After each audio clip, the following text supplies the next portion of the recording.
Hi, my name's David, I'm Austin. and we're the artists of Fallen Fruit.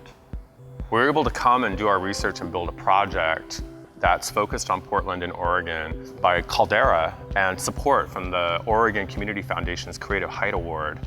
And part of that work has many components, which includes this exhibition. This is the first invitation we've had to look here and to make a piece and make a series.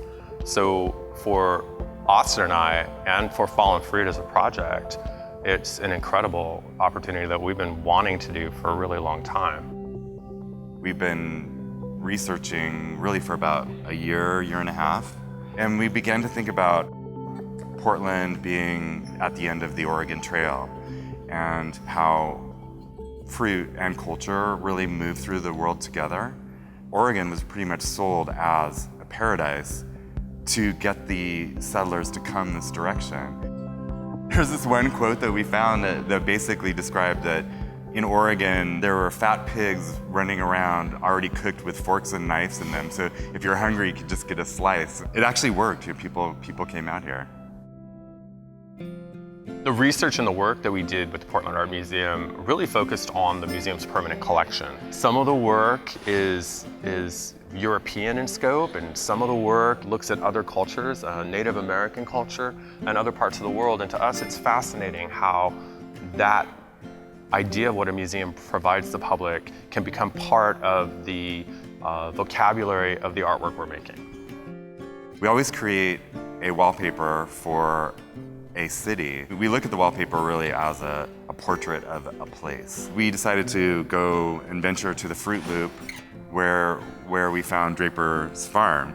It's just like so beautiful and abundant with apples. And so we went there at different times of year and photographed apples and worked on this paper. And while we were doing so, I think the idea of paradise really became a strong idea of what we would focus on for the exhibition. The Schnitzer Sculpture Courtyard is the space that the exhibition is presented in.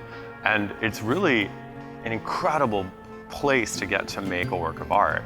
There are things about working here that are really special to an artist. One of the things is the way the room actually sits itself. I mean, the way it's architecturally designed. It is a very large space. So one of the gifts of making in this room is the ability to play with scale and the ability to play with point of view. That is not common all the time. And we've done many exhibitions where you work with other conditions that you cannot change. In this case, it was really exciting to see and have the support to use the vertical walls, to use the center of the room in a vertical way, to play with sight lines and horizon lines. It's really terrific. So in our process, we really started looking through the museum, looking for items that to us spoke about paradise, as well as going through this extensive online collection. I think there's over 40,000 works in the collection.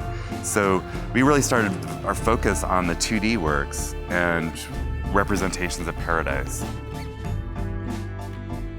We walked through the museum a lot on many different trips, and there is this funny performance or dialogue that happens in the experience of the museum.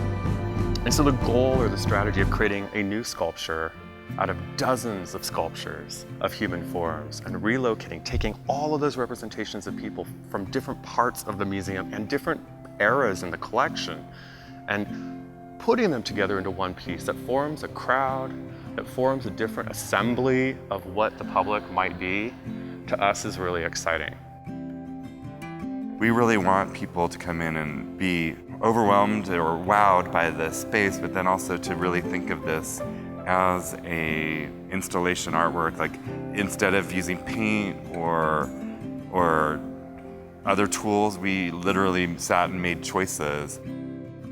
Some people, they want you to have a paintbrush or a camera to make sure you're an artist. But our tools are using history, and our tools are using meaning, and our tools are using these shifts of understanding.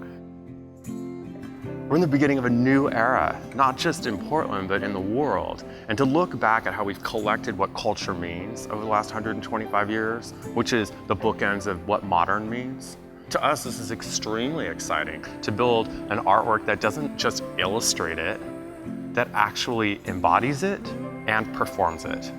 In a way, we really looked at the idea of a kaleidoscope when we first walked in the room. We really thought about fracturing the meaning of images, and we really hope that's what you get out of looking today. That's important to us. Figure out where you are in the work, because we're not going to be in the same place. We're all going to be standing in a different place.